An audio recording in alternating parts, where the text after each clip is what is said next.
Adelante. Muchísimas gracias por la invitación. Es un gusto poder acompañarlos esta noche. Sé que tenemos unos 10 minutos más o menos, así que va a ser muy breve. Eh, a la invitación sobre este libro infinito, un libro eterno, eh, pensaba cómo podía enfocar un poquito la charla. Yo recientemente terminé, como decía, mi maestría en teología y estudié particularmente el pensamiento de Lutero en el contexto de la reforma protestante. Y si hemos heredado un concepto central dentro de la tradición protestante, justamente es el de la sola escritura, el concepto de la centralidad del texto bíblico. Pregunto como para tener un pantallazo, de los que estamos acá, ¿alguien no es de tradición protestante o evangélica? No sé, por lo que veo por acá. Bueno, esto significa que de alguna manera sea más consciente o menos conscientemente esta idea de la sola escritura, como se suele decir, la Biblia como la base suficiente para la fe y para la práctica cristiana, es una idea muy fuerte dentro de la tradición de las iglesias protestantes. La Reforma Protestante, que fue como un gran movimiento de renovación espiritual del siglo XVI, ha dejado muchos vástagos que tienen, por ejemplo, que ver con las iglesias que solemos llamar las iglesias históricas, como la iglesia luterana, como la iglesia anglicana, como, bueno, iglesias más reformadas, del calvinistas y demás, presbiterianas, y quizás las que hoy en día son mayoritarias en América Latina, que son las iglesias evangélicas. Y dentro de las iglesias evangélicas hay como diferentes tipos, diferentes tradiciones y subtradiciones, ¿no? Pero algo que comparten estas diferentes tradiciones es la centralidad de las escrituras, ¿no? Esta idea de la sola escritura. Y esta idea de la sola escritura suele ir a la par de otras solas también, la sola gracia, la sola fe, solo a Cristo, solo a Dios la gloria. Y esta idea de la sola escritura, si bien quizás la tenemos como muy estudiada y muy presente, eh, pasa un poquito como con todos los eslóganes. Todos los eslóganes se vacían de contenido. Terminamos utilizando los eslóganes que quizás fueron en algún momento un símbolo o una representación de algo muy importante, muy trascendente, pero de tanto usarlo se fue gastando. Y lo cierto es que el concepto de la sola escritura ha terminado siendo más bien una excusa para ir a buscar el texto bíblico lo que nos guste, ¿no? Ha sido una excusa como para ir a bucear el tipo de respuesta que me pinta, así que bueno, agarramos y bueno, fue Judas y se colgó, veías tú lo mismo, bueno, ok, será esta la palabra de Dios para mí, o algo por el estilo, ¿sí? Como ir a bucear al texto bíblico, a buscar lo que nos pinte, bajo la excusa de que la sola escritura, es decir, la Biblia nos va a decir lo que necesitamos escuchar. Eh, las más disparatadas interpretaciones han surgido un poco de esta idea de la sola escritura, pero si conocemos un poquito sobre el texto bíblico, sabemos que a la Biblia la tenemos que leer en contexto. ¿Sí? Esta frase que quizás hemos escuchado por ahí, un texto sin su contexto es un pretexto. Esto lo aplicamos nosotros al texto bíblico y decimos no podemos agarrar un fragmento, sino que leemos su capítulo, por ejemplo, tenemos que entender el género literario, tenemos que entender a quién está dirigido, todos esos elementos son el contexto. De igual manera, es muy importante que entendamos un principio como el de la sola escritura en su contexto histórico. Esto es muy importante que lo podamos hacer. Y por eso, muy rápidamente, para que entendamos el contexto histórico al que se refieren los reformadores cuando utilizan esta idea de la sola escritura, tenemos que remontarnos a la época de la Reforma. ¿Sí? Siglo XVI es una época en la cual la Edad Media, que como para que lo imaginemos un poco, pensemos en Game of Thrones, pensemos en El Señor de los Anillos, pensemos como en esa gente con vestidos largos y espadas, eso es la Edad Media. Al final de esa época, la iglesia que había gobernado Occidente durante prácticamente un milenio, empieza a mostrar muchas fisuras. Y la reforma es uno de los tantos movimientos que responde a esas fisuras del paradigma religioso, político, económico, cultural del fin de la Edad Media. La Edad Media configuró un sistema que suele conocerse con el nombre de cristiandad. Es decir, todas las personas que viven en este lugar son cristianos y todos los cristianos son ciudadanos. ¿Sí? Hay un maridaje entre religión y política. Hay un maridaje muy profundo, es decir, todos los que viven en este lugar son ciudadanos y al mismo tiempo son cristianos. La lógica esta de que yo acepto a Cristo en mi corazón, de que yo decido ser un discípulo de Cristo, no está tan presente. Más bien estamos hablando de una situación en la cual yo, por ser parte de la sociedad, soy cristiano. En este contexto, cuando los reformadores utilizan un eslogan, porque es un eslogan, es decir, sola escritura, y el primero que recupera ese eslogan es el mismo Lutero, cuando los reformadores están recuperando ese eslogan, le están hablando de un mundo en el cual la iglesia tiene la autoridad epistemológica. ¿Qué significa esto? El conocimiento, la forma en la que se entiende el mundo está gobernado por la iglesia. Y como para meternos más concretamente, específicamente hablamos de la teología escolástica. ¿Sí? Quizás hemos escuchado hablar de personas como Santo Tomás de Aquino. Bueno, para la época de Lutero y de los reformadores, la escolástica, de la cual Santo Tomás de Aquino es el punto más alto, se había convertido en un ejercicio bastante frío, bastante calculado, más filosófico que teológico. ¿Sí? A partir de una serie de razonamientos sobre el mundo, se pensaba ciertas cosas, y eso que se pensaba sobre el mundo le daba legitimidad al orden social. Es decir, las cosas son así porque Dios lo dice, porque hay una encíclica que dice que las cosas tienen que ser así, porque hay una serie de bulas que dicen que las cosas tienen que ser así, porque el Papa piensa eso sobre esto. ¿Sí? Cientos de años de tradición habían ido construyendo mediante encíclicas, mediante concilios, mediante bulas, las enseñanzas del magisterio de la Iglesia. Las reglas del derecho canónico, todo eso había ido definiendo una forma de entender el mundo. Y estas justificaciones, estas explicaciones sobre cómo funcionaba el mundo, tenían un brazo de aplicación, que era justamente el poder político. El poder político en su casamiento lo que hacía era llevar adelante este orden del mundo, que tuviera sentido, que se impusiera esta forma de entender la realidad. ¿Sí? Y dentro de ese mundo había un pequeño grupo de profesionales de la fe. Me gusta ese concepto de profesionales de la fe, que resguardan lo sagrado. Esos profesionales de la fe, como quizás han visto ustedes en la película El nombre de la rosa, o si han leído la novela, les recomiendo leer la novela El nombre de la rosa de Humberto Eco. Como vemos bien ahí, los profesionales de la fe viven en el monasterio. ¿Sí? Hay una separación de la realidad cotidiana de las personas, y estos profesionales lo que hacen es resguardar lo sagrado. Cuando surgió un movimiento de renovación de la iglesia llamado el movimiento cátaro, los cátaros, hubo un sínodo, que fue el sínodo de Toledo, que en el siglo XIII prohibió que los laicos tuvieran la Biblia y la pudieran leer. A partir de ese momento, en 1229, hubo un corte, ¿sí? Se dijo, los laicos no pueden tener más acceso a la Biblia. ¿Sí? Y eso lo que hizo fue legitimar el hecho de que hubiera profesionales de la fe que estaban en contacto con el texto sagrado. ¿Sí? El tema es que estos textos sagrados tenían un gran poder simbólico, porque era lo que estaba en el fondo de la autoridad de los reyes, de la autoridad del clero. O sea, todo el mundo estaba, toda la sociedad funcionaba a partir de una organización social, pero había muy pocas personas que tenían acceso al código. ¿Sí? Imaginémonos cómo funcionan hoy los códigos y las computadoras. Hay un par de personas que configuran cómo son los algoritmos de Facebook y todos nosotros, como giles, vamos siguiendo las pautas que nos dictaminan otros. ¿Sí? De igual manera funcionaba un poco con el mundo religioso de la cristiandad medieval. ¿Sí? Estas palabras sagradas no se compartían generosamente. ¿Sí? El pueblo accedía a ellas generalmente gracias a los intermediarios sagrados, los sacerdotes, y solamente en el ámbito de la misa, en un idioma que muchas veces ni siquiera hablaban. ¿Sí? Había todo un mundo construido sagradamente al cual los creyentes no accedían.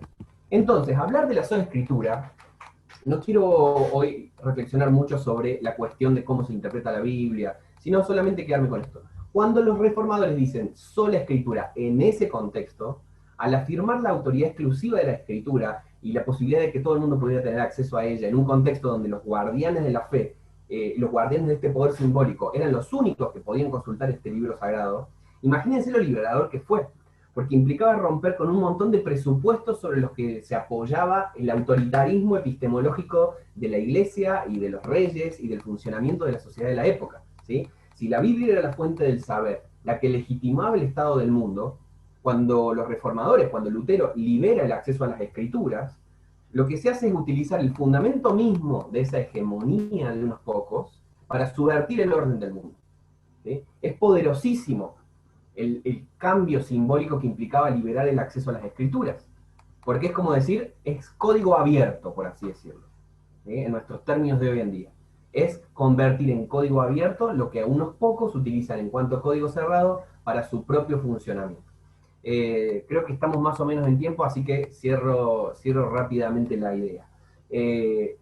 Cuando los reformadores liberan el acceso a la escritura, lo que están haciendo es que la Biblia pase de ser la justificación del statu quo, o sea, el estado del mundo, a convertirse en la crítica del statu quo. ¿Sí? Y eso es muy importante porque tiene que ver con el rol profético de las escrituras y tiene que ver justamente con la tradición bíblica, de la cual Jesús mismo es uno de sus grandes representantes. Y la tradición profética de poder elevar una palabra que le hable a la realidad. Y fue tan profundo el cambio que esto implicó, que no solamente significó que adentro de la iglesia la gente de pronto lee la Biblia, o todo el mundo tiene la Biblia, sino que esto transformó la sociedad de grandes maneras, ¿sí? El conocimiento que había estado guardado en los monasterios, codificado en un idioma que la gente no entendía, de pronto se libera. Y quizás los tres, grandes, tres grandes modos en los cuales los reformadores pusieron en práctica esto fueron, en primer lugar, las traducciones, ¿sí? Poner el texto en las manos de la gente, en un lenguaje que la gente pudiera comprender. En segundo lugar, la alfabetización, que esto fue súper importante también, porque ¿de qué sirve que la gente tenga acceso al texto si no sabe leerlo, si no sabe acceder a ello? La alfabetización no solamente tuvo que ver con aprender a leer y escribir, sino que fue también un crecimiento de todo lo que fueron los centros de formación. Fue súper importante para la Reforma Protestante el hecho de que la formación tenía un lugar central. Lutero tiene una carta muy famosa que le manda a los concejales de una ciudad diciéndole, ustedes, o sea, todo bien si ustedes quieren ayudar la causa de Dios, creen escuelas, les dice, creen escuelas, necesitamos a gente que sepa leer, gente que tenga acceso a poder interpretar. ¿Sí? Porque gente que puede interpretar, gente que tiene un acceso al texto bíblico más rico, no va a entrar en este tipo de lógicas que se esperan de ellos. Las traducciones entonces, la alfabetización y la educación en general, y la imprenta. ¿Sí? Que la imprenta fue una explosión en la época, los libros que publicaba Lutero de pronto se volvieron en bestseller muy rápidamente, y esto cambió también la forma en la que circulaba. Si pensamos en la lógica de que el conocimiento está encerrado en un monasterio, las traducciones, la alfabetización y la imprenta lo que hicieron fue justamente romper los cerrojos y poner el texto, que es como el código, digamos, poner el acceso al código en manos de la gente como para que la gente también pudiera elaborar el código. Ahí vamos. Muy bien, Lucas, muchísimas gracias. Qué bueno, mucha información. A mí me dejó la cabeza loca. Muchas gracias, de verdad. Bueno, antes de presentar al siguiente expositor, queríamos recordarles que si tienen alguna pregunta, ya la pueden ir poniendo en el chat, que hay una persona que las va a ir recopilando y después al final se van a estar compartiendo. Bueno, le damos la bienvenida también al segundo expositor. Es una persona que yo admiro demasiado. Yo podría decir que es un amigo. Es licenciado en filosofía y actualmente estudia su maestría en teología, una persona muy, muy grosa. Así que bueno, le damos la bienvenida a Esteban, alias Stephen Vitrolio, que nos pueda compartir. Esteban, bienvenido. Gracias, me metiste nombre por todos lados. Sí, sos mi amigo, Sebastián. Qué lindo verte. Bueno, gracias bueno, a Ceci y a Abraham que me invitaron y me contaron de esto. Y bueno, a todos ustedes por sintonizar. Lo voy a decir, para mí es muy especial poder compartir pantalla con personas que admiro mucho. Jonathan y Lucas. Jonathan, sí, admiro su trabajo pastoral y su mente, y creo que si ustedes pueden llegar a conocerlo más un poco de él, quizás en otro tiempo él puede contar un poco de sus proyectos y de su café literario. Y también, bueno, recientemente un nuevo amigo, Lucas, tuvimos la chance de hablar por teléfono un par de veces y de estar en algunas cosas. Bueno, una vez charlamos mucho tiempo, pero se sintió como varias veces. No, y quería recalcar algo que acabo de terminar de ver. Hizo una serie en YouTube, que el nombre exacto no me acuerdo, si querés ponerlo para que lo busquen. Se llama Triunfo y Vergüenza del Triunfo y Cristianismo en Cuba. vergüenza. Tuve una laguna mental, pero les aliento a todos porque más allá de que el contenido es súper interesante y muy bien hecho, creo que nos da una muy buena lectura teológica, política, social de lo que bueno, está en el mundo ahora. Así que si tienen tiempo, chequen eso. Cuando Abraham me preguntó de compartir un poco de la Biblia, de lo que sea, solo podía pensar de qué me hubiera gustado a mí hace 10 años que me digan, o ya ahora hace 15 años, acerca de la Biblia y la importancia de la Biblia para mí. Como muchos de ustedes ya me conocen, saben que me crié dentro de la iglesia, y dentro de la iglesia siempre había como una órbita alrededor, ¿no? La Biblia era polisémica, tenía muchos significados, tenía muchos usos. Podía ser, así en chiste, podía ser eh, guía, la guía, si no sabías qué hacer en una situación, si te gustaba esta chica o no, decía, bueno, voy a agarrar la Biblia, la voy a abrir de una y voy a poner el dedo y lo que dice ahí voy a hacer. ¿No? Y abría, dice, y Faraón murió en el fondo del Mar Rojo. Y dice, eso. Entonces, bueno, debe ser que la chica no me gusta de mí. También la Biblia se utilizaba en la guerra espiritual, ¿no? Se le daba, se agarraba la Biblia como si fuera como una reliquia mágica que podía echar los demonios. Y entonces la Biblia tenía muchos usos, ¿no? Y diría que la Biblia era el centro de casi todo la fe en la cual me crié, ¿no? Era el sol al cual todo el aspecto de mi fe se giraba alrededor. De hecho, memorizaba escritura, eh, leía un montón. Creo que antes de los 18 ya lo había leído como 2 o 3 veces. Era muy presente en mi vida. Pero a los 18, estando solo, estudiando en la universidad en Estados Unidos, me encontré con un poco de una crisis de fe, de que sentí que sabía mucho de la Biblia, podía contarte todas las historias, hasta esas historias chiquitas que nadie se acuerda, no estoy hablando de Noé, David, pero estoy hablando de las pequeñas cosas que tiene, por ejemplo, no sé, estoy pensando una ahora en Primera de Reyes, pero sabía la Biblia, la sabía de tapa a tapa, te podía decir todo acerca de la Biblia, pero mi problema, y quizás el problema de algunos, era de que no necesariamente conocía al Dios de la Biblia. Había tenido experiencias, había tenido mi salvación, por así decirla, pero cuando hice como un análisis de mi fe, ¿no? Durante ese periodo de crisis, entendí de que en realidad sabía mucho, pero nunca había de verdad procesado qué significaba para mi vida. Y sinceramente fue un tiempo muy difícil en mi vida donde dije, bueno, entonces ahí empecé a buscar y leer cosas y gente muy enojada con el cristianismo, escribiendo cosas de que no era confiable y bueno, un montón de cosas. Y fue en ese momento en donde en el medio de ese desierto de una lucha con mí mismo, con mi pasado, de entender mi fe y convertirla en auténticamente mía, fue en donde encontré a Jesús.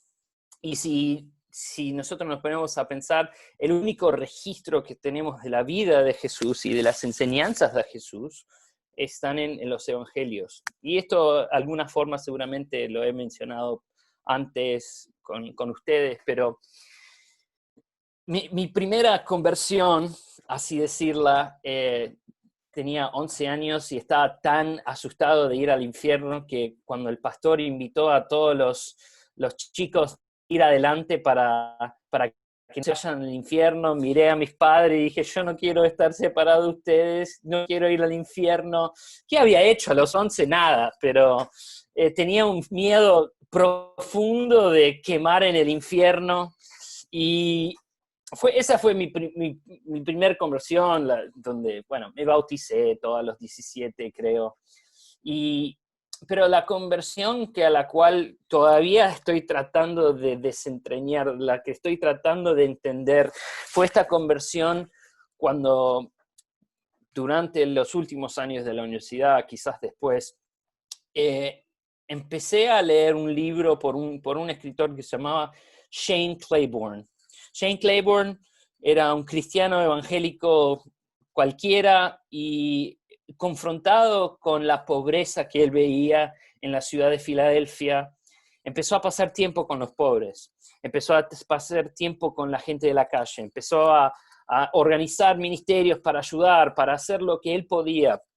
Y se mudó bueno, esencialmente una villa ahí en Filadelfia, y vive actualmente con esas personas. Y estaba leyendo su libro y él empezaba a hacer todo un análisis de los evangelios y me encontraba de que constantemente leía un pasaje de los evangelios y me ponía a llorar. Y era como completamente fuera de mi persona, no soy una persona que se emociona tanto, y dije, bueno, debe ser que me está el texto, no sé, esta literatura me está conmoviendo, no sé. Y me ponía a leer de vuelta los evangelios en otro contexto y empecé y lo que empezó a pasar es de que lo que me di cuenta de que toda mi vida había entendido, era como que el Antiguo Testamento y toda esta teología del rey, de los profetas, la tenía clara. Y después toda la teología de la salvación de Pablo y lo que tenemos que hacer y la santidad y todo esto, también la tenía clara. Pero había como una brecha ahí que era Jesús. Jesús estaba en todas, ¿no? Jesús esto, Jesús lo otro. Pero nunca me había metido en la vida y el ministerio de Jesús. Y fue durante ese tiempo de pasar tiempo con los evangelios, hice algo, quizás lo he mencionado antes, de que por un año no leí nada de la Biblia excepto los evangelios. Eso es lo que yo hice. No estoy recomendando eso para ustedes. Si lo quieren hacer, joya. Pero por un año dije, si Jesús es el autor y consumidor de nuestra fe y todo esto, quiero conocer a esta persona. Quiero conocerla y fue durante ese tiempo donde me convertí de vuelta. No, obviamente no podríamos hablar de eso, pero fue ese momento de pasar tiempo. Creo que leía muy poco, leía como 5 versículos, o leía una pequeña sección. Y fue durante esa muy, muy lenta lectura de los evangelios que dije, yo quiero ser un cristiano. Es más, no quiero ser solamente un cristiano, quiero ser un discípulo de Jesús.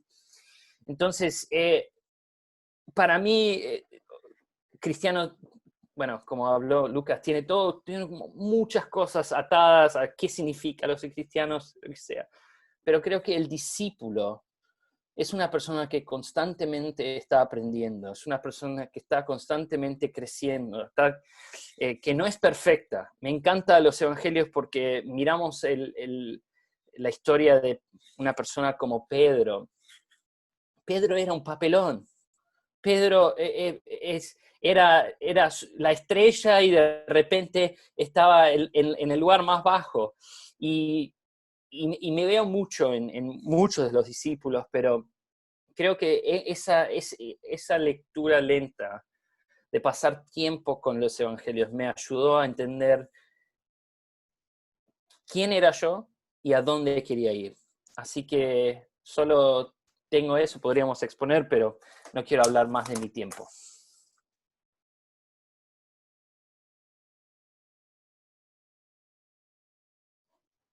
Gracias. No sé quién tiene que hacer algo ahora.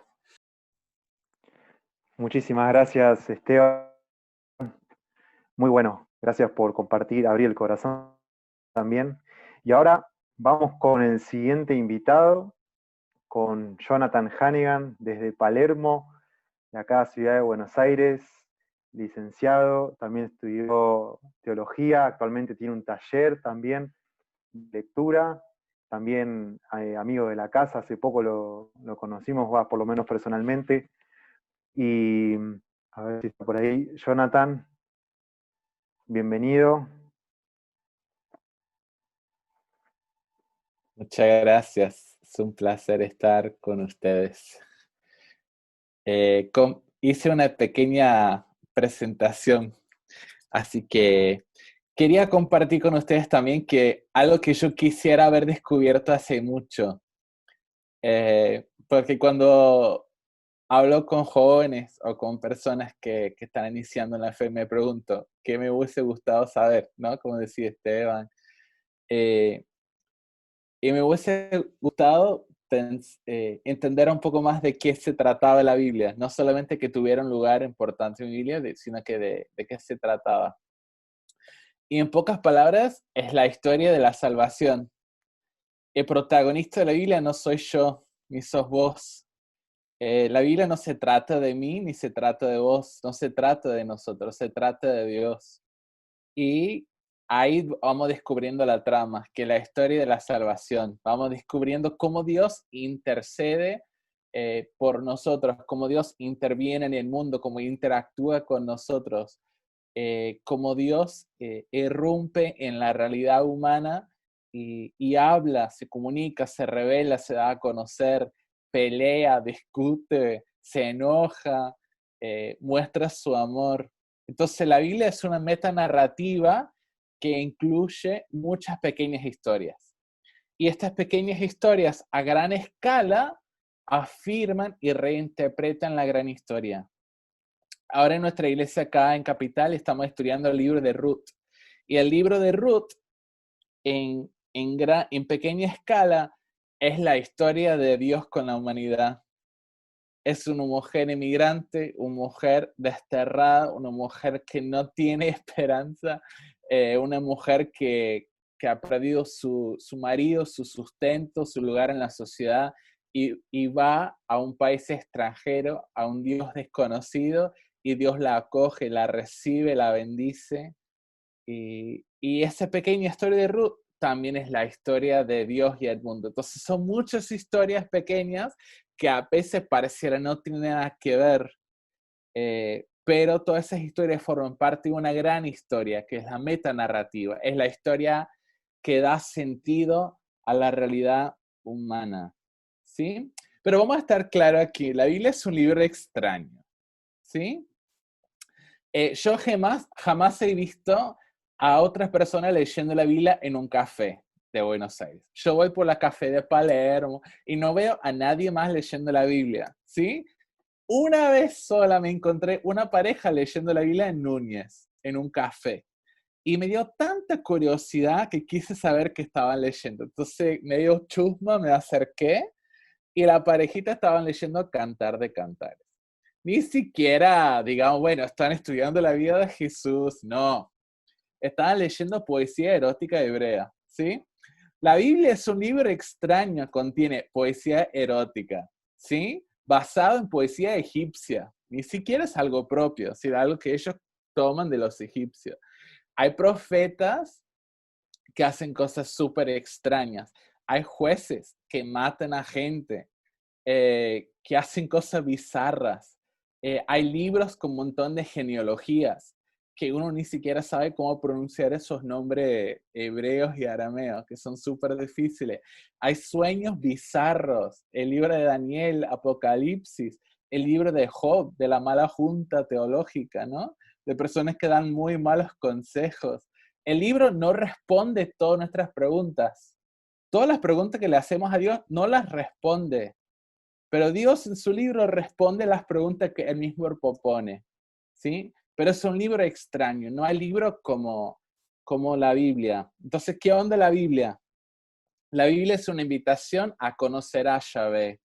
No el Dios que vos proyectás, no el Dios de tu imaginación, sino Yahvé, quien se revela al pueblo de Dios. ¿Sí? Es una invitación a conocerle a Él. También es una invitación a comprender nuestra realidad. ¿Sí? ¿Qué onda el mundo? No solamente cómo fue creado el mundo, sino para qué. ¿Sí? Ahí descubrimos a Dios como anfitrión de la creación y Dios nos invita a un espacio sano, un espacio hermoso, un espacio que refleja su bondad y su belleza, porque Él quiere morar en medio de nosotros, quiere pasear con nosotros por el jardín. Y ahí vamos descubriendo la realidad, descubrimos también el papelón que fuimos nosotros, la humanidad, que echamos a perder la hermosa creación de Dios. Y vamos comprendiendo la realidad. Y la Biblia sirve como herramienta para interpretar la realidad. ¿Sí? Pero también descubrimos que formamos parte de esa historia que escribe Dios. ¿Sí? Dios es el protagonista principal, pero a la medida que vamos descubriendo a Dios, nos vamos descubriendo también nosotros y formando parte de lo que Él está haciendo. ¿Sí? ¿Cuáles son algunos propósitos de la Biblia? ¿Sí? Me encanta el Salmo 46, es un salmo de confianza. ¿Sí? Dios es nuestra ayuda, nuestra fortaleza. Y en el versículo 10 dice, basta ya, sepan que yo soy Dios. En pocas palabras, quédense tranquilos. Basta de tanta preocupación, basta de tanta acción no fructífera, o sea, basta de tanta actividad. Dense cuenta que yo soy Dios y qué clase de Dios soy yo. La Biblia quiere dar a conocer a Dios, ¿sí? Quiere que descubramos a Dios. Y el libro de Génesis nos dice mucho acerca de Dios, ¿sí? Todos los grandes relatos de la creación de las culturas paganas cerca de Israel presentaban a dioses caprichosos, dioses odiosos, dioses con vidas y amores no muy saludables, con muchos celos, dioses que creaban a los seres humanos para ser esclavos. Y en el relato hebreo vemos a un Dios de orden, un Dios que tanto ama el orden porque en el orden está el amor, está el cuidado, está el cariño, está la hospitalidad de Dios. También descubrimos a un Dios que rescata a su pueblo no por su propio mérito, ni siquiera porque pidieron dejar de ser esclavos, sino porque gimieron delante de Dios, porque lloraron, porque clamaron a Dios, Dios los escucha y comienza una operación de rescate para sacar a su pueblo de la esclavitud de Egipto. Ahí descubriendo a Dios nos descubrimos a nosotros mismos. ¿Quiénes somos nosotros? ¿Sí? La ciencia dice que somos seres racionales, pero la Biblia dice que somos seres deseantes o seres pasionales, somos seres que aman, seres que adoran. ¿Qué hacemos con esto? ¿Cómo podemos ser plenamente seres humanos? Bueno, estando en unión con Jesús, que en su encarnación reivindica, mejor dicho, y dignifica al ser humano. También descubrimos al mundo, descubrimos los imperios, ¿sí? Los imperios antiguos, los imperios actuales. Descubrimos que nos espera una nueva creación. No nos espera el cielo y infierno de Dante, gracias a Dios. Dante, un copión de Santo Tomás de Aquino, sino que nos espera una nueva creación que leemos en Isaías, en Daniel, en Apocalipsis, que promete Pablo, que habla Pedro, ¿sí? Descubrimos el mundo en que vivimos y el mundo que ha de venir. Podemos estar, gracias a la Biblia, en sintonía con Dios, ¿sí? Descubrimos cómo vivir la vida de Jesús sobre la tierra. Descubrimos en el Sermón del Monte.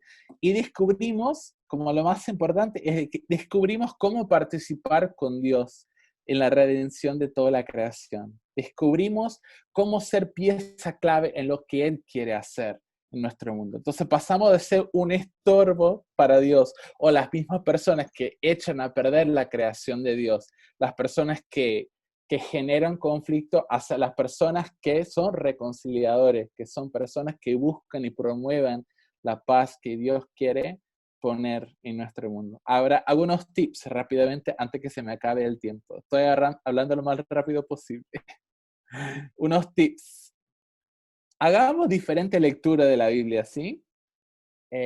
Hagamos lectura devocional. Sentémonos con un capítulo a leerlo un par de veces, ¿sí? 10 versículos, 15 versículos, volvamos sobre esa lectura, nos preguntamos qué dice acá, qué quiere decir Dios acá, qué me dice a mí.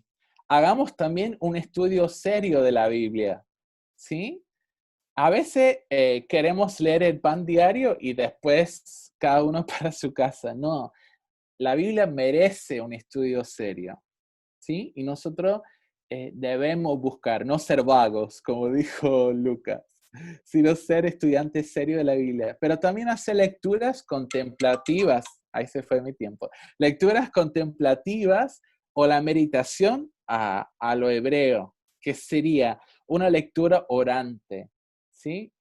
Leer la Biblia mientras oramos, buscando entender qué es lo que Dios quiere para nosotros. Debemos evitar la lectura simplemente moralizante, ¿sí? Eso es muy común en la clase de niños. Bueno, David y Goliat, sean valientes como David. Bueno, Moisés y Aarón, no le deja la piedra con tu bastón, sino espere la palabra de Dios. Y tendemos a moralizar absolutamente todo. Y no se trata más de Dios, sino se trata de cómo portarnos bien. Esas lecturas son aburridas. Esas lecturas no dan a conocer a Dios y por esa lectura se vuelve tibia nuestra fe. Entonces la Biblia quiere decir mucho más que eso, ¿sí? Tampoco buscamos la Biblia para buscar apoyo para nuestras ideas o ideologías, ¿sí? Algunas personas dicen, no, Jesús era capitalista porque creía en la propiedad privada. Les tengo mala noticia. En el Antiguo Testamento no existe la propiedad privada, ¿sí? Entonces, cuando queremos hacer eso, cuando queremos pensar bíblicamente, debemos estudiar seriamente para no meter la pata. Y nunca debemos manipular a otros con la palabra, ¿sí? Nunca, nunca, nunca. No es lo que Dios quiere. Y lo último, busquemos entender el hilo conductor de la gran historia de la Biblia. Busquemos entender qué es lo que Dios quiere decir desde Génesis hasta Apocalipsis, ¿sí? Apocalipsis no existe en un vacío, existe en un imaginario bíblico junto con Daniel, y Daniel con Ezequiel, y Ezequiel con Isaías, y Isaías con Génesis. No puedes leer a Juan sin entender el Génesis, y así. Buscamos entender toda la historia de la Biblia. También busquemos descubrirnos como parte de esa historia y, como decía, leer orando, no solamente para información, sino también para transformación, ¿sí? Yo conozco eruditos de la Biblia que la leen en hebreo, arameo y griego y sus vidas son pésimas. No son personas que reflejan el carácter y la nobleza de Jesús, porque las lecturas que hacen lo hacen buscando información, no lo están buscando vivir, no están buscando su propia transformación. Y los cristianos no solamente buscamos nuestra propia transformación, sino la transformación de toda la creación, porque eso en realidad es lo que Dios quiere, es la misión de Dios para con su pueblo. Así que muchas gracias por su tiempo. Buenísimo, muchas gracias a los tres expositores. Bueno, ahora tenemos una sección de preguntas. A medida que ustedes les vayan surgiendo preguntas, pueden ir poniendo en el chat. Bueno, la idea es tirar una pregunta y entre los tres que decidan quién la quiere responder o no. Se va tirando la pelota. No. Bueno, la primera pregunta dice, con tantas traducciones distintas que existen de la Biblia, ¿cómo podemos saber que todas estas versiones son válidas?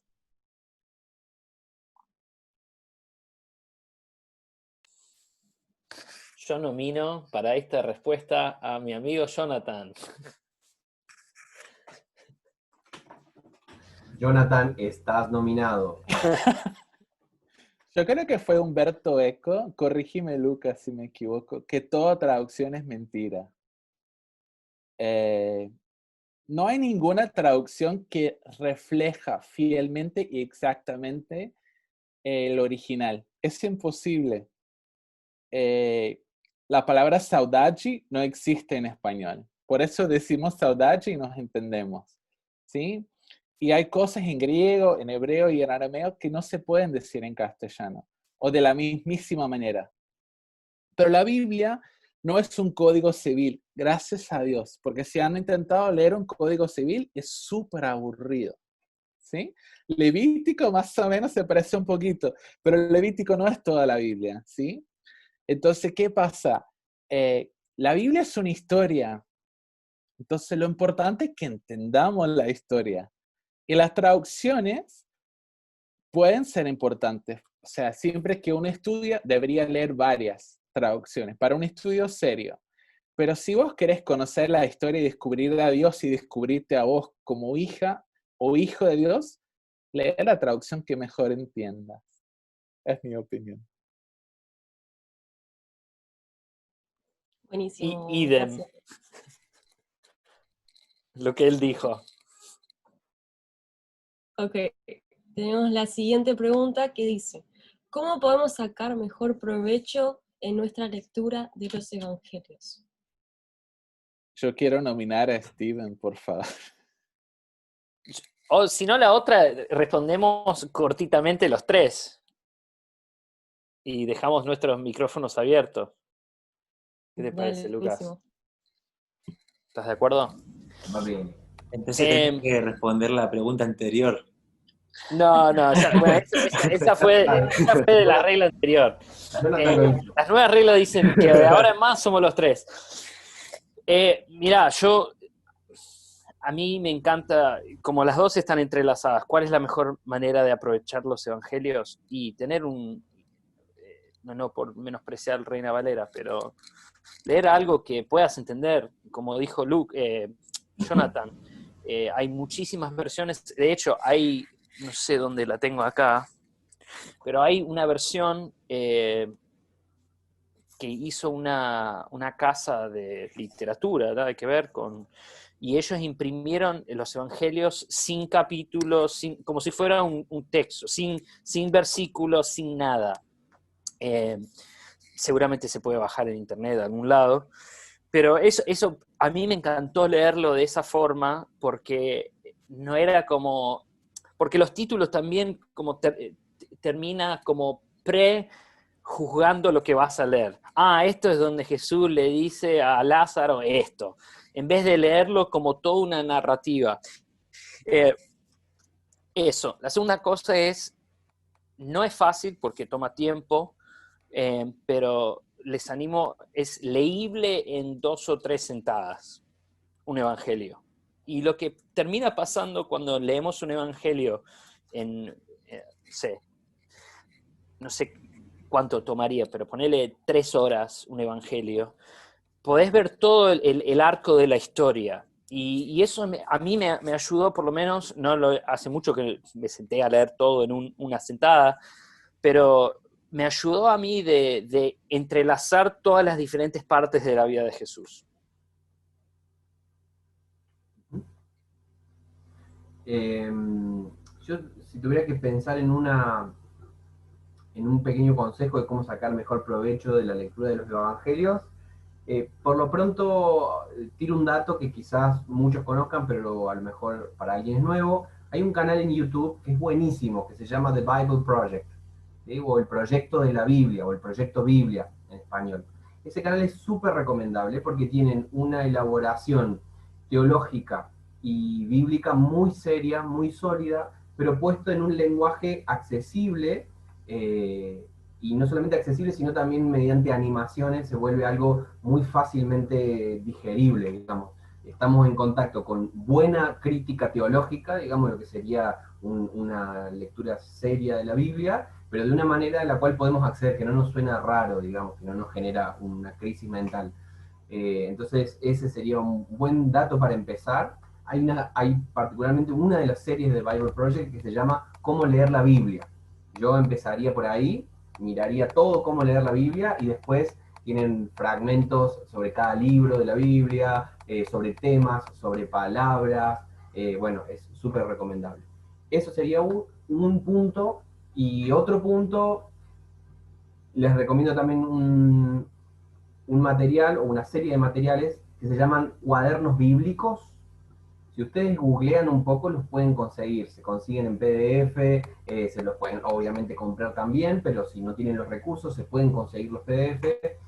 Cuadernos bíblicos. ¿Sí? Hay cuadernos bíblicos sobre diferentes libros de la Biblia, sobre temas bíblicos. Realmente son, en lo personal, son una ayuda indispensable a la hora de preparar un tema, de consultar, porque de alguna manera lo que hacen es, en un tema sobre el cual quizás se han escrito 800 libros, lo condensan en 50 páginas, los puntos importantes, como para más o menos guiar, para poder situarte históricamente a nivel de género literario, te ayuda a tener un pantallazo y después lo vas pudiendo llevar con esas herramientas y tu lectura. Y obviamente leer mucho, digamos. Volver y leer, leer y leer. Como decía Borges, yo no me enorgullezco tanto de los libros que he escrito, sino de los que he leído. Hay un modus operandi que vamos incorporando cuando leemos el texto y cuando se vuelve parte de nuestra forma de comprender el mundo, de nuestra forma de hablar, de pensar. Totalmente. Yo diría que si leyendo los evangelios no te incomodan, no estás prestando atención. No hay forma que puedas leer la Biblia sin que te incomode, sin que te mueva un poco. Y si siempre estás pensando en el otro, ay, sí, este hermanito tendría que leer este pasaje de los fariseos. O ojalá mi hermana supiera que hay que servir. Ay, o mi mamá es la afanada y turbada. No, o sea, a veces es incómodo leer la Biblia porque te desafía a vos, pero si te desafía a vos en primera instancia, estás leyendo bien y ahí vas en buen camino. Y eso pasa mucho con los evangelios. Yo pensaba, por un tiempo dejé de leer los evangelios porque ya me sabía las historias, pero no es saber las historias únicamente, es verte desafiada o desafiado ante esas historias. Hay un monje de no sé qué año, no me acuerdo, y él decía, lee los evangelios como si vos fuese un espectador. Si vos fuese un hombre, una mujer en el templo cuando Jesús agarra el látigo y hace pedazo de los cambistas. Hacete ver que vos sos una de esas personas. ¿Cómo es la cara de Jesús? ¿Qué ves? ¿Ves rabia? ¿Ves indignación? ¿Por qué? ¿Por qué tanta rabia le daba? ¿Cómo fue la cara de Jesús cuando Tomás le metió el dedo en la llaga? O sea, ¿cómo fue ese momento? Y eso hace que las historias cobren otro sentido al leerlas. Buenísimo, gracias. Bueno, la siguiente pregunta dice, ¿qué comentarista o soporte de estudio recomienda para estudiar Apocalipsis? Y después, por otro lado, si también quieren agregar, ¿dónde podemos conseguir datos científicos acerca de la Biblia?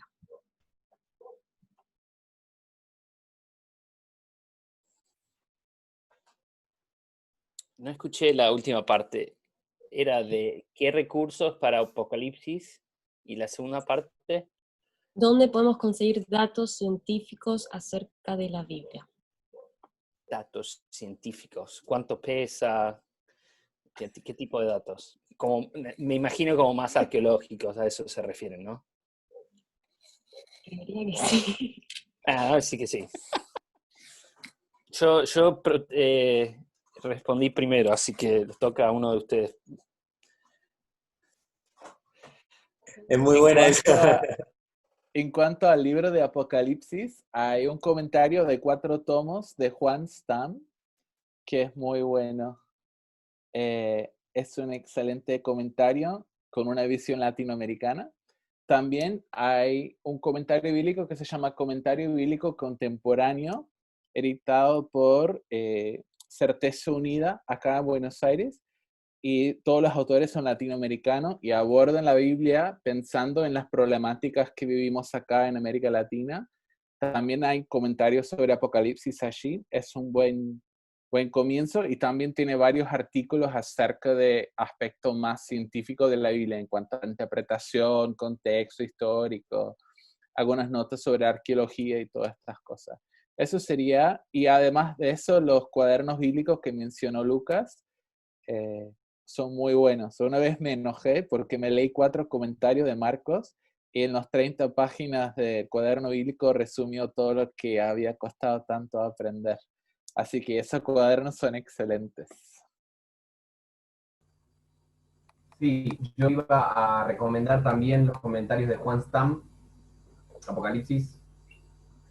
En Argentina se consiguen los de Ediciones Kairos, se llama Comentario Bíblico Iberoamericano, y tiene 4 tomos de Apocalipsis de Juan Stam, así como suena, Juan Stam, que es un viejito muy muy simpático, que vive en Costa Rica.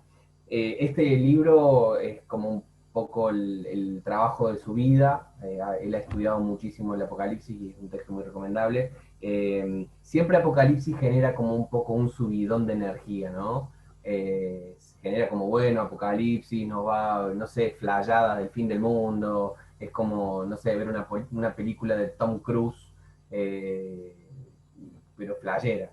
Entonces, como está buenísimo poder conocer sobre Apocalipsis, y es muy importante porque también propone como una conclusión a la narrativa bíblica, nos da una conclusión a la narrativa bíblica, pero quizás yo haría una pequeña nota al pie, como que no nos deslumbre la flayada de Apocalipsis. ¿Sí? Como el hecho de que, uy, esto acá, mirá qué loco, no sé de qué está hablando, yo lo puedo interpretar como me guste, me está diciendo del coronavirus, y acá habla de Trump, y acá habla de Bolsonaro, o sea, como nos genera un poco todo eso, y si bien es un texto súper indispensable, muy interesante, y que da para muchísimo, que no sea eso lo que nos acerque a leer el texto de Apocalipsis, digamos, porque lo más probable es que si vamos con ese corazón, vamos a encontrar flayadas y vamos a interpretar, o sea, no por nada, el 90% de las sectas de la historia del cristianismo han intentado leer Apocalipsis y han encontrado lo que querían encontrar. Lo que ya fueron a buscar ahí, lo encontraron. Entonces, quizás una pequeña recomendación es eso, como analizar cuáles son nuestras intenciones al acercarnos al Apocalipsis. Sí, yo sinceramente no tengo nada que agregar. Creo que esas recomendaciones son súper, súper buenas. Sí, nada. Lo que dijeron ellos. Lo que está bueno es tener amigos más inteligentes que vos. Entonces, vos sí, sí, no, estoy de acuerdo, sí. Así que esa es mi contribución. Ok, buenísimo. Gracias. Bueno, la siguiente pregunta dice, ¿cómo aplicamos la Biblia en nuestro tiempo?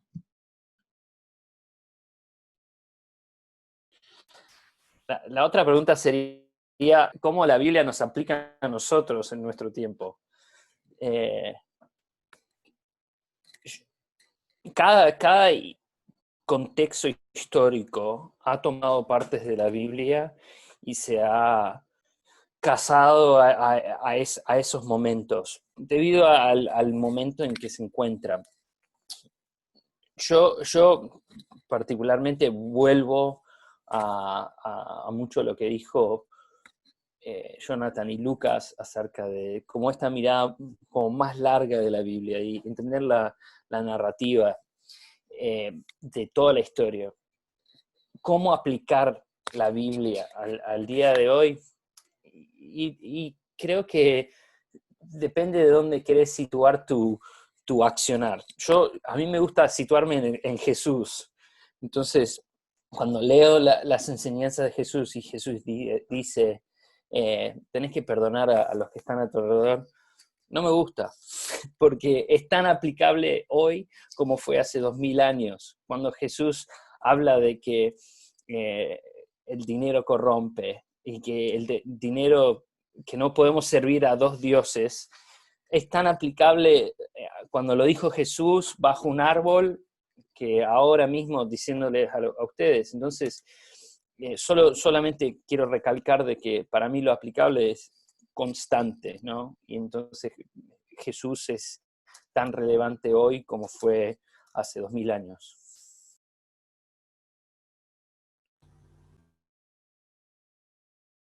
Creo que es importante reconocer que la Biblia comunica una cosmovisión completa que informa no solamente nuestra vida espiritual, sino nuestras finanzas, nuestra política, nuestra forma de entender la historia. Y ha habido movimientos humanos que han tratado de interpretar la historia y privatizar a la fe. ¿Qué quiere decir eso? Que mi fe es puertas para adentro. Y en cuanto a mi religión, soy cristiano, y en la política soy neoliberal, soy capitalista, soy socialista, soy marxista, lo que fuera. Pero la Biblia en sí nos da una teología política. Marco nos dice que Cristo es el Señor y César no lo es. Y para Marcos están en el mismo nivel, ¿sí? Pero muchos quisiéramos decir, bueno, yo tengo lealtades religiosas y lealtades políticas y no existe ninguna incoherencia, pero la Biblia no nos permite hacer este tipo de cosas. Por eso debemos educarnos muchísimo y saber que la Biblia tiene un alcance más allá de arreglarnos el destino espiritual a futuro, sino que quiere informarnos hoy cómo vivir, por quiénes deberíamos votar o no, cuáles son las políticas que le agradan a Jesús o no, cómo tratar al prójimo, al otro, qué dice Dios de los inmigrantes, qué dice Dios de las personas en los márgenes de la sociedad, de las personas con discapacidad. O sea, debemos descubrir qué dice Dios, qué haría Jesús en todo este sentido, más allá de ser un cristiano de clase media, estudiada y casada. Entonces debemos buscar una visión más amplia de lo que Dios quiere para nosotros.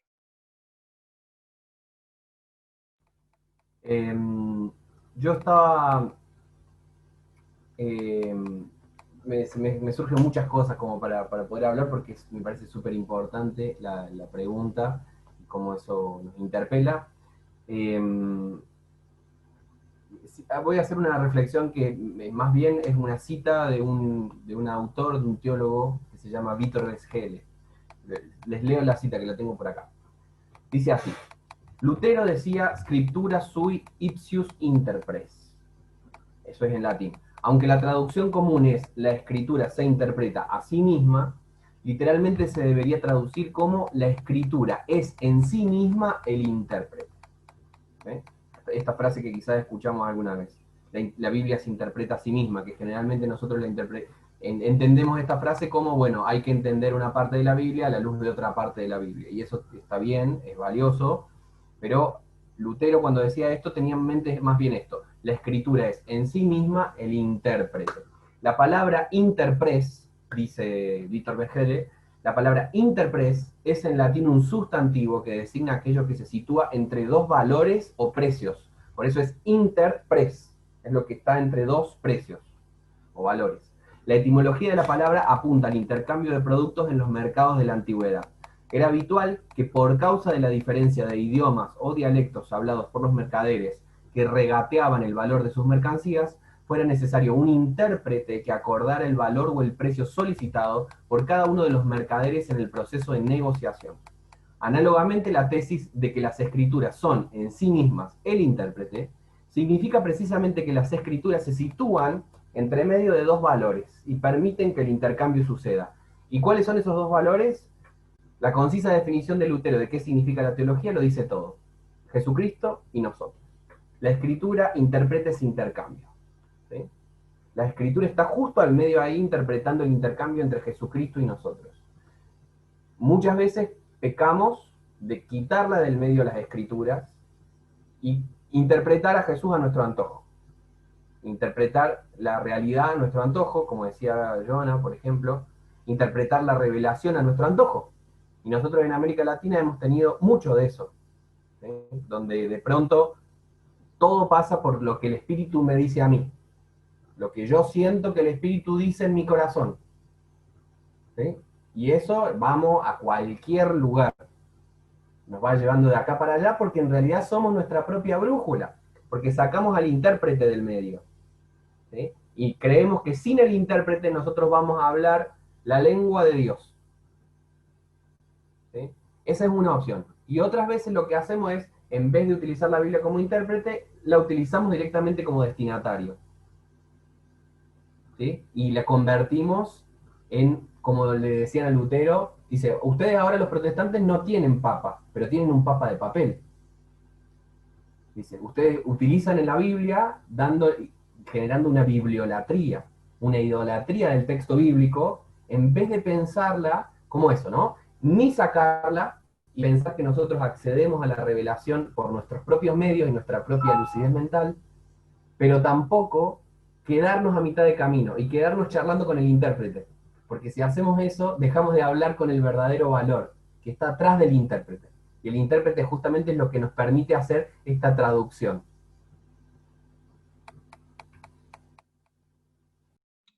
Wow, buenísimo. Ok, y la última es, que tenemos tiempo para una última, dice, ¿es posible encontrar a Jesús en toda la Biblia?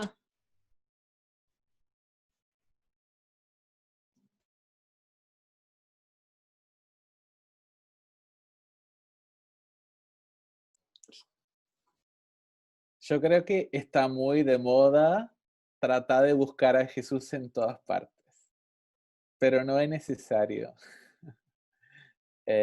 porque Dios está en todas partes y algunos pasajes de la Escritura sirven para que nosotros conozcamos a Dios, para que nos conozcamos a nosotros.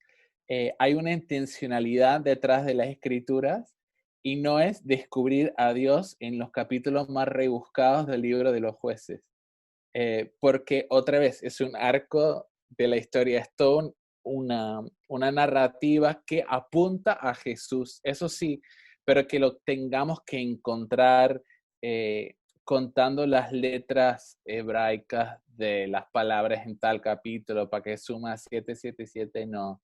O sea, no es una búsqueda irracional de Jesús, pero es entender que sí, todo apunta hacia Jesús, que es la imagen visible del Dios invisible.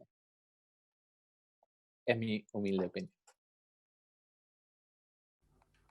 Yo agregaría brevemente, también un poco en la misma línea de Jonah, de que al mismo tiempo, como dice Jonah, Jesús es como el punto al cual se dirigen las escrituras, es como el objetivo, la finalidad hacia donde apuntan las escrituras. Eso no significa que sea todos los caminos derechitos, digamos, para decirlo en pocas palabras, ¿sí? No significa que todo esté hablando específicamente de eso. Cuando nosotros leemos el Nuevo Testamento, nos vamos a encontrar que justamente la intencionalidad teológica de los escritores del Nuevo Testamento salió a la búsqueda en el Antiguo Testamento de todo lo que les sirviera para hablar de Jesús.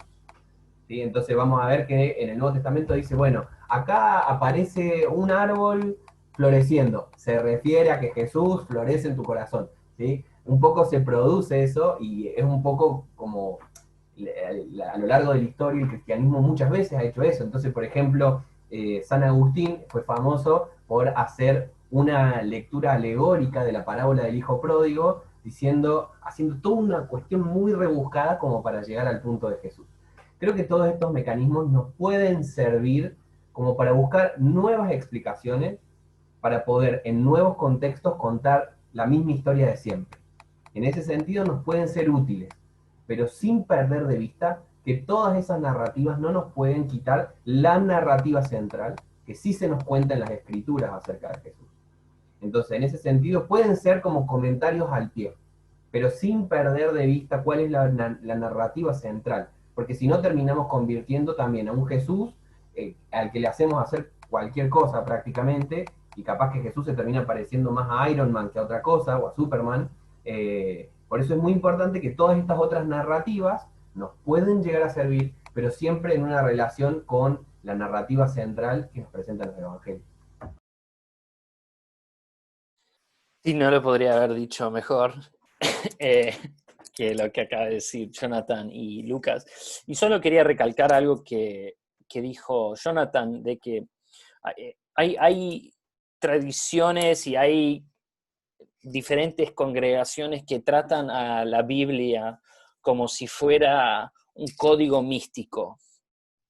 Y me acuerdo de que fue muy popular en su momento un libro que se llamaba El Código de la Biblia. Y es un libro así enorme que hizo un pastor, vendió bestseller, no sé, 4 millones de libros, está forrado en guita ahora, y él básicamente hace todo como se siente muy teoría de la conspiración. Mira, acá en Génesis, acá hay 3 personas, y si sumas 3 más en Job, que dice que ahí está el Leviatán, se refiere... Y termina pasando de que las personas que escribieron estos textos no estaban escribiendo un super código da Vinci, estaban escribiendo algo inspirado en ese momento. Entonces, solo para recalcar un poco esta idea de que sí, podemos encontrar espacios, por ejemplo, en Isaías, en Génesis, en diferentes cosas donde los escritores del Nuevo Testamento, como dijo Lucas, miran hacia atrás y dicen, ven, acá estaba Jesús. Pero que no nos distraigamos por, bueno, estas personas que quieren tratar la Biblia como un código da Vinci.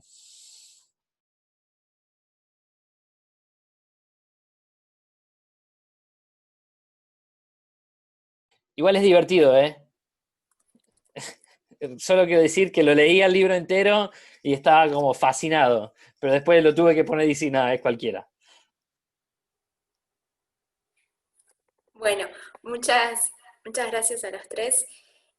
Ahora tenemos una sección de preguntas específicas para cada uno de los moderadores, así que vamos, Marce, te escuchamos. Ok, mi pregunta es, si la pregunta para Jonathan, más que nada, sería si la fe y la razón son algo incompatible y el por qué.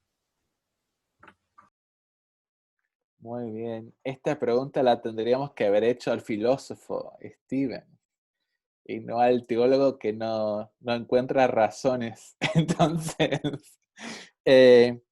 tomé un par de notas hoy cuando estaba pensando, y como nosotros como cristianos no carecemos de razones para ser cristianos. Hay muchas razones por las cuales somos cristianos, ¿sí? Hay muchas razones para creer en la existencia de Jesús. Es innegable que Jesús existió, ¿sí? No hay historiador serio que pueda negar la existencia de Jesús. Ahora, podríamos debatir si lo dijo, si no lo dijo, que cuál fue su intención, de cómo era su rostro, pero que vivió, sí vivió. Y tenemos buenas razones también para creer en su resurrección, ¿sí? El mismo Pablo dijo, si Jesús no hubiese resucitado, yo estoy perdiendo el tiempo, ¿sí? Y yo creo que es así. No es una mística. Los cristianos necesitan razones concretas para poder creer en Dios. Pero todos los seres humanos nos manejamos con fe, ¿sí? Los científicos tienen que tener fe en que ciertas leyes de la ciencia son ciertas, aunque no las puedan reproducir en su laboratorio, ¿sí? Aunque no entiendan ciertas cosas, tienen que tener fe y después van a descubrir que hay otras explicaciones o que hay otros elementos que no sabíamos, pero todos los manejamos con cierto grado de fe. Por ejemplo, cuando usted deposita en el Banco Galicia su sueldo mensual, es tener fe en el sistema bancario argentino y les felicito. Eso es tener fe. Votar por político esperando algo positivo es tener fe, ¿sí? Elegir una pareja es tener fe. Entonces, todos los seres humanos obramos con fe. Pero la fe y la calidad de la fe depende de la virtud del objeto de la fe o del sujeto de la fe. Yo tengo fe en Dios porque Dios es bueno, porque Dios se ha mostrado fiel, porque Dios ha cumplido, porque Dios no me dice locuras, porque Dios me dice algo coherente, porque me ayuda a entender. Entonces, Dios en repetidas ocasiones en la Biblia daba su CV, ¿sí? Yo soy el Dios de Abraham, de Isaac, de Jacob, y daba su historia laboral, por decir de una forma. Yo acompañé a tu papá, a tu abuelo y tu bisabuelo, y te acompañaré a vos también. Entonces, y hay muchas historias en la Biblia que recalcan la historia de Dios. Entonces, Dios ha sido fiel. Entonces, no somos irracionales a confiar en un Dios que se ha mostrado fiel hasta el momento. La fe cristiana no es solamente creer en Dios, sino también creerle a Dios, que es muy diferente. Yo creo en la existencia de mi Padre terrenal, pero también creo en su palabra, creo lo que Él me dice. Entonces, debemos entender que hay diferentes formas de saber o de conocer. Uno es el conocimiento científico, a través del método científico, pero el método científico no resuelve todo, ¿sí? Hay otros tipos de saberes que todos los humanos empleamos como la fe, y no es de personas irracionales. La fe no es para personas no pensantes. Justamente es para personas pensantes que confían en alguien que ha mostrado su virtud, que ha mostrado su fidelidad.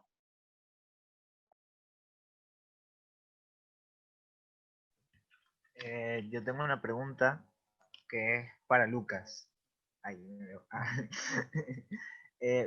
¿Qué son los libros deuterocanónicos y por qué no se encuentran en nuestras Biblias? Bien. Bueno, seguramente que tanto Verona como Stephen lo podrían responder, y seguramente con mayor desarrollo de lo que la voy a responder, pero quiero hacerlo breve, muy sencillito. En esa categoría de los libros que no tenemos en la Biblia protestante, esto es muy importante, yo creo que habría que distinguir al menos 3 grupos. Lo que serían los libros deuterocanónicos, los apócrifos del Antiguo Testamento y los apócrifos del Nuevo Testamento. ¿Sí? Son 3 grupos diferentes. Tenemos los deuterocanónicos. Deutero significa segundo y canónico, canon, ¿no es cierto? Entonces, los deuterocanónicos son libros que están como en un segundo canon. ¿Y a qué se refiere esto? Hubo una serie de libros compilados, guardados, que son los que nosotros encontramos en el Antiguo Testamento, que formaron una especie de primer canon. No obstante, cuando se hizo una traducción del hebreo al griego, a la Biblia que ustedes quizás escucharon nombrar, la Biblia de los 70, o la Biblia Septuaginta, se tradujo del hebreo al griego. Y cuando se hizo esa traducción, había otros libros que eran también apreciados. A veces se habla de esos libros como los libros del Segundo Templo. Unos libros muy apreciados, muy respetados, y que se guardaron y que también se tradujeron y que fueron parte de esta Biblia de los 70. Durante los primeros tiempos, hoy en día nosotros tenemos como las cosas más claras, tenemos más acceso a estas cosas, pero durante mucho tiempo los libros se fueron pasando y se fueron compartiendo de una forma no muy metódica, ¿sí? No es que estaba así bien planteado y bien pautado exactamente dónde empezaba el Nuevo Testamento, el Antiguo Testamento, dónde terminaba, cuántos versículos tenía, cosas que hoy en día podemos contar. Entonces, se fueron pasando los libros. El tema es que, ¿por qué las Biblias protestantes no tienen algunos libros del Antiguo Testamento, como por ejemplo Eclesiástico, como por ejemplo Tobías, como por ejemplo Judith? ¿Por qué no tenemos esos libros en la Biblia protestante? Sucede que cuando Lutero está armando la traducción al alemán, él dice, estudiando y como con otros recursos materiales, por así decirlo, ¿sí? Porque Lutero ya vive en una época en la cual había otro acceso a cierto conocimiento, a una biblioteca, podríamos decir. Entonces tiene la posibilidad de constatar diversos textos gracias a una figura como Erasmo de Rotterdam, ¿sí? Erasmo de Rotterdam, que es como su figura, su modelo en cuanto al estudio de los textos antiguos.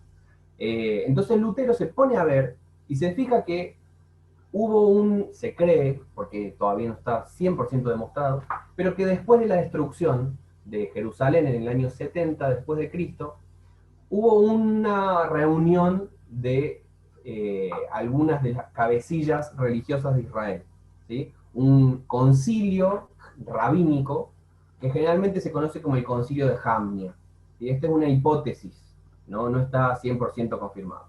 Pero se cree que existió una especie de concilio en Jamnia que asentó el canon breve del Antiguo Testamento. ¿Sí? Y que este canon breve no tenía los libros que sí se tradujeron a la Septuaginta y que quedaron en la Biblia de los 70. ¿Sí? ¿Qué es lo que pasa? Cuando Lutero entonces hace esa traducción al alemán, pone el canon corto del Antiguo Testamento, ¿sí? No pone todo el canon, porque él dice, este canon es más verídico, porque lo forjaron los rabinos respetados de Israel. ¿Sí? No es más verídico que el canon que utilizó la Biblia de los 70, la Septuaginta. Es medio un lío, estoy intentando, si no se entiende me pregunten y lo vuelvo a parafrasear. Pero lo que hace Lutero es decir, pone el canon breve, que sería el canon protestante del Antiguo Testamento, y al final del canon breve pone el canon, digamos que estos libros extra, ¿sí? Los agregó. Lutero no se siente con el tupé de decir estos libros no son parte del canon, pero dice son como un segundo canon, ¿sí? Como no tan importante, pero lo deja al final de la Biblia. ¿Qué es lo que pasa? En sucesivas impresiones, en sucesivas publicaciones de Biblias protestantes, cada vez se fueron poniendo menos hasta que se volvió una práctica común que no formaran parte de la Biblia protestante, estos libros del segundo canon. Por ser unos libros que entraron en el canon de Israel de forma más tardía, son libros que muestran, por ejemplo, una gran influencia del pensamiento griego. ¿Sí? Es muy fuerte la influencia del pensamiento griego en estos libros. En libros como Macabeo, por ejemplo, en libros como Eclesiástico, es muy claro. Lo cual no significa que este tipo de influencia no se encuentre en otros libros del Antiguo Testamento también. ¿Sí? En libros como Proverbios, por ejemplo, en algunos de los libros proféticos se encuentran elementos que dan cuenta de una gran influencia helenística, una gran influencia de los griegos. Entonces, dije que había que distinguir como tres grupos. Están los deuterocanónicos, o sea, estos del segundo canon, que fueron parte de la Septuaginta, pero no fueron parte de los libros acordados en el Concilio de Jamnia, y por eso Lutero los dejó al final, pero después se sacaron. Esos serían los deuterocanónicos. Tenemos los apócrifos del Antiguo Testamento, y pensemos, por ejemplo, en el libro de Enoc, ¿sí? Un libro que forma parte de unos libros de lo que se llama el intertestamento entre el Antiguo y el Nuevo, pero que nunca fueron considerados ni por Israel ni por la Iglesia como libros canónicos. No obstante, aparecen breves referencias sobre un libro como Enoc en el Nuevo Testamento también, ¿sí? Entonces nos complica las cosas, ¿sí? Sobre qué entendemos como canon o no entendemos como canon, nos la complica.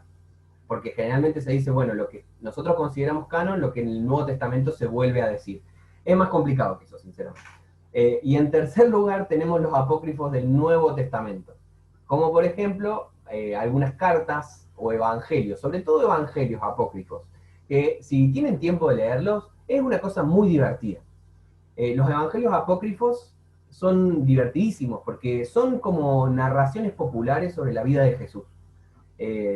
Entonces, a diferencia de los evangelios canónicos que nosotros tenemos en la Biblia, estos evangelios nos cuentan, como que quieren meterse en otra parte de la historia que la Biblia no cuenta. Y generalmente, por ejemplo, relatan historias de la infancia de Jesús.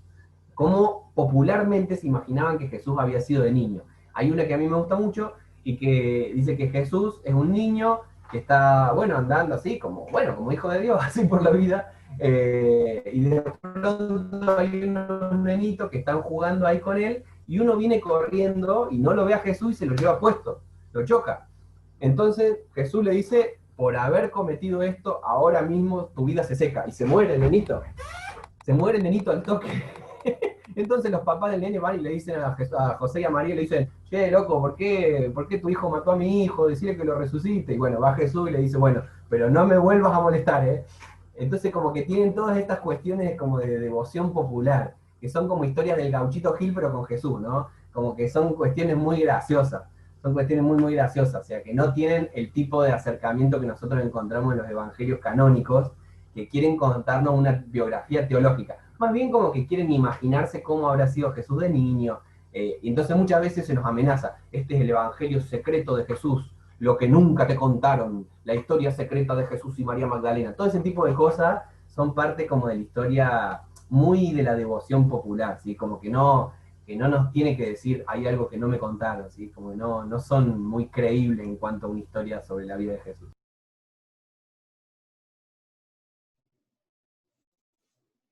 Muy bien. Yo tengo acá una pregunta para Esteban.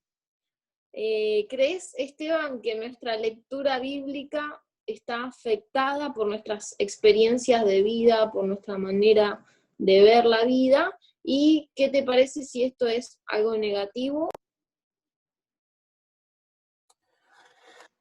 Muy buena pregunta. La palabra que quizás usaría, que la mencioné anteriormente, es la palabra contexto. Nuestras vidas.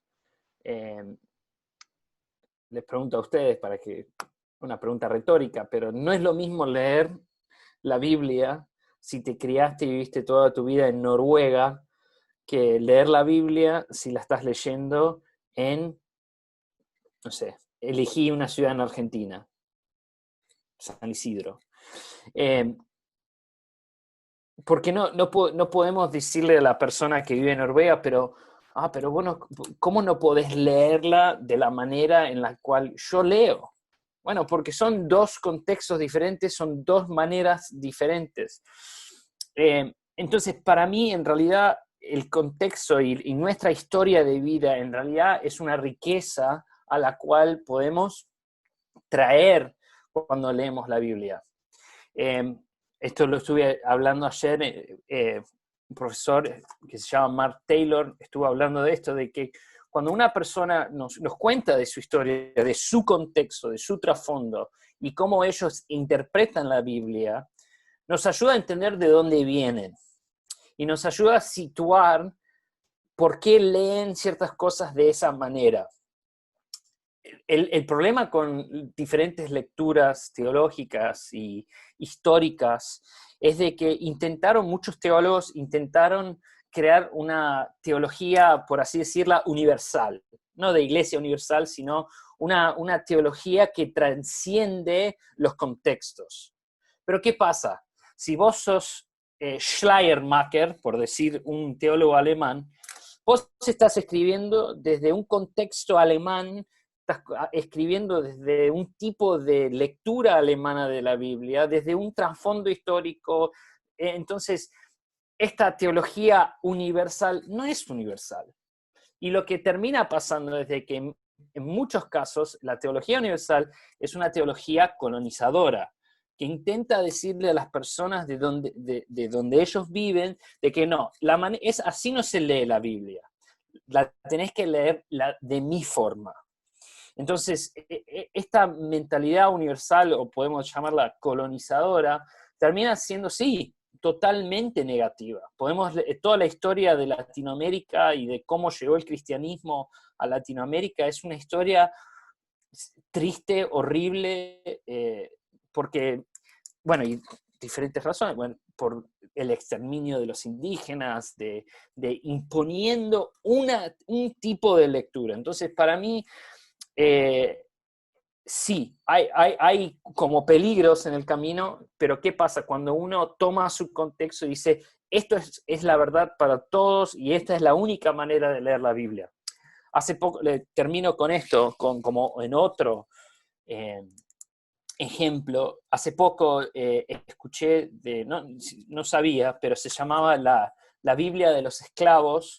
En Estados Unidos hubo esclavos hasta a fines del 1800, y en esta Biblia fue una Biblia producida para esclavos.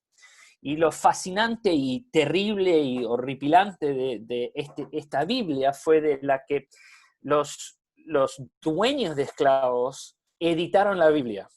Entonces, no estaba Éxodo, no estaba ninguna parte en donde se critica,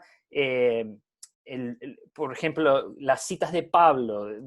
Se edita la Biblia como para crear como una forma, una versión editada que solamente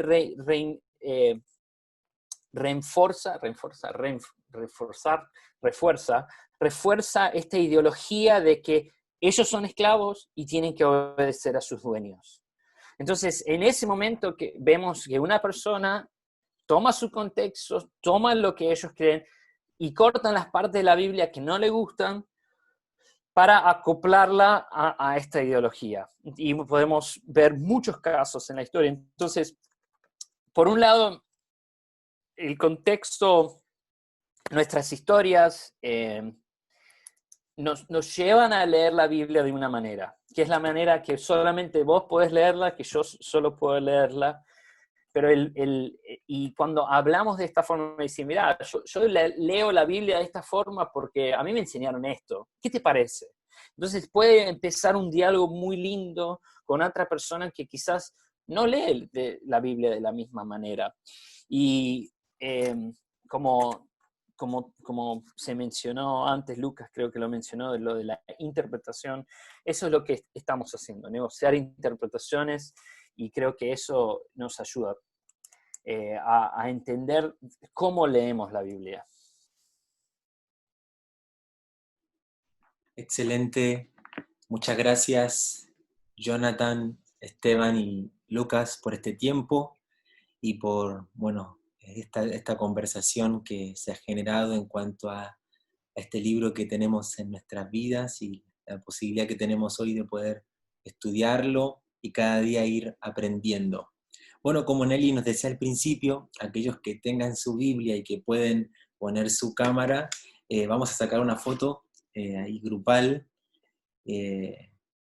para dejarla de recuerdo en nuestro primer encuentro de la Biblia, celebrando este mes de septiembre, no solo las fiestas patrias de Chile, sino también el mes de la Biblia en varios lugares del mundo. Así que vamos ahí con la Biblia en alto, vamos a estar sacando la foto, vamos a ir sacando a poquito. Ahí hay una, no, ahí la 3, ahí va una. Otra. Ahí estamos. Perfecto, muchas gracias a todos por participar.